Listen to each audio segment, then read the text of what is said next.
This is Saudi Arabia, a nation in the Middle East known worldwide for its vast oil wealth. Yet, most of this enormous land is arid, dominated by deserts and rocky terrain, making agriculture extremely challenging. There are no permanent rivers, and fertile land is scarce. For decades, agricultural development here was almost impossible. But now, a groundbreaking plan for desert agriculture is quietly taking shape. On May 13th this year, at the China-Saudi Arabia Agricultural Development Forum, the two sides signed a cooperation agreement worth over $4 billion, desert agriculture, deep processing of agricultural products, and smart agricultural research and development. Saudi Arabia's land area spans 2.25 million square kilometers, yet it receives less than 200 millimeters of rainfall annually. So, the question arises, how will China help this oil-rich nation achieve a desert agricultural revolution?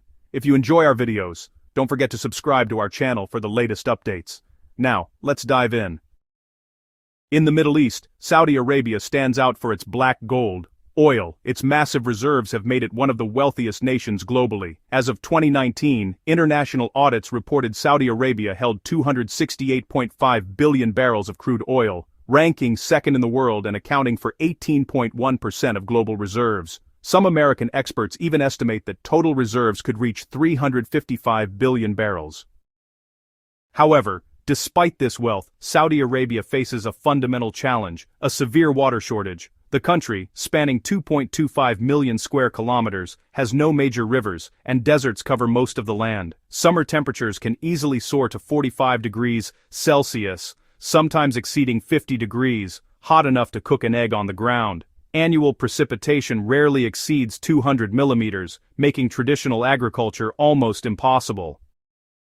Currently, Saudi Arabia has only 3.5 million hectares of arable land, which is roughly 1.6% of its territory. Over the decades, the government has taken multiple steps to boost food self-sufficiency. Since the 1970s, idle land was allocated to individuals and enterprises for free, up to 1,500 acres for individuals and 6,000 acres for companies. Applicants could gain ownership if they reclaimed at least a quarter of the land within 5 years. The government also provided interest-free loans, 50% subsidies on imported fertilizers and machinery, full pesticide subsidies, and even $400 per hectare for wheat cultivation to incentivize farming.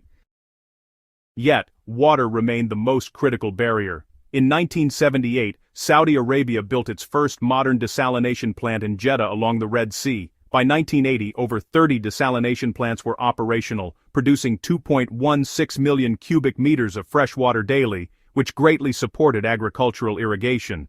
With government support, arable land expanded from 1.4 million hectares in 1971 to 3.67 million hectares in 1993, and grain production surged from under 40,000 tons in 1972 to a peak of 4.12 million tons in 1992. Saudi Arabia even became the sixth largest wheat producer globally at one point.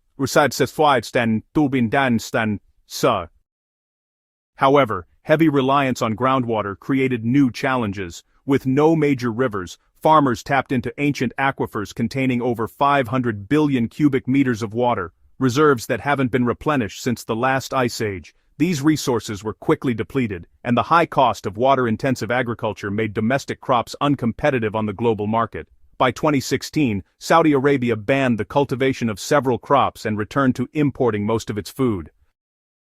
Despite these setbacks, Saudi Arabia has continued seeking agricultural innovation. Over the past decade, the country has turned to China for technology and expertise. In July 2023, a consortium of China Power Corporation and Saudi Arabia's Wedeco signed a contract with Saudi International Power and Water Company for the fourth phase of the Rabbi desalination project, with a total investment of $800 million. Located on Saudi Arabia's southwestern coast, the project is set to begin construction in December 2024 and become operational around 2026. It will supply 600,000 cubic meters of fresh water daily, covering Mecca and Medina.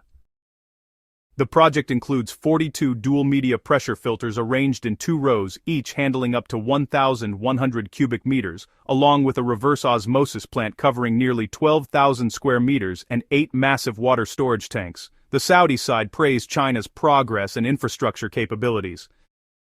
On May 13 this year, Saudi Arabia signed the $4 billion agricultural cooperation agreement with China, covering desert agriculture, agricultural processing, and smart agriculture research and development. Yet, the challenge remains. Saudi Arabia lacks perennial rivers and arable land is extremely limited. It's almost an agricultural forbidden zone. Can China really make desert agriculture work here?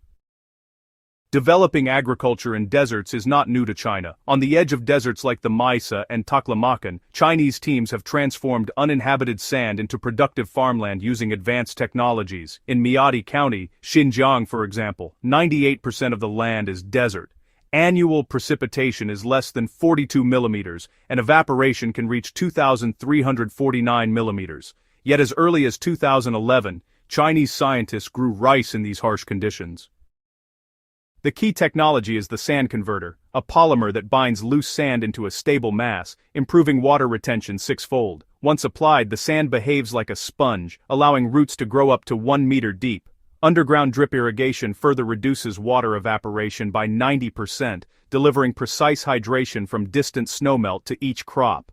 By 2023, these techniques were upgraded with satellite monitoring and AI systems capable of predicting pest outbreaks or water shortages 3 days in advance. Vegetation coverage increased from 0% to 80%, wind speed dropped 50%, and soil organic matter tripled. In April 2024, the Chinese Academy of Agricultural Sciences successfully grew rapid-cycle rice in a desert greenhouse in Hotan, Xinjiang. Using 3-tiered racks on just 1 acre, the rice matured in 2 months, yielding 1,515 kilograms per acre. Other crops like soybeans, wheat, cotton, and alfalfa are also being trialed under greenhouse conditions. These successes show that China has the expertise to assist Saudi Arabia in desert agriculture. However, Saudi Arabia's environment, is quite different from China's deserts. So, can these techniques actually be replicated? Well, China's previous involvement in Saudi Arabia offers a pretty promising answer. The Rabi Phase Desalination Project, for instance, employs the world's largest reverse osmosis system, producing 600,000 tons of fresh water every single day at an efficient 2.78 kilowatt-hours per ton, costing roughly 2.3 yuan. It's honestly a global model for seawater desalination. This water can support millions of households and reduce coal use and carbon dioxide emissions, which really supports Saudi Arabia's green energy goals. China can also share advanced drip irrigation technology, cutting water usage by up to 90%. For each acre, annual water use drops from 600 tons to just 180 tons. Built-in sensors detect pipe blockages 15% earlier than human inspection, which, really boosts efficiency. China's sand-to-soil technology, mixing plant fiber adhesives with sand, quickly creates fertile, stable soil without harmful chemicals. Smart agricultural equipment, like unmanned rice transplanters and precision seed drills, further improves efficiency by over 30%. In the future, specialized varieties of rice, wheat, tomatoes, and other crops could thrive in Saudi Arabia's extreme climate. China has successfully introduced similar technologies to other desert regions. In Dubai, where temperatures exceed 50 degrees Celsius, China's Yanlongping team used saline alkali land improvement methods to cultivate rice in the desert, achieving yields above the world average, the first time rice was grown successfully in a tropical desert. So, does China have the capability to help Saudi Arabia achieve a desert agricultural revolution? The evidence strongly suggests it does. To keep up with future projects and updates, make sure to subscribe to our channel and turn on notifications. We'll continue to bring you more fascinating and in-depth stories.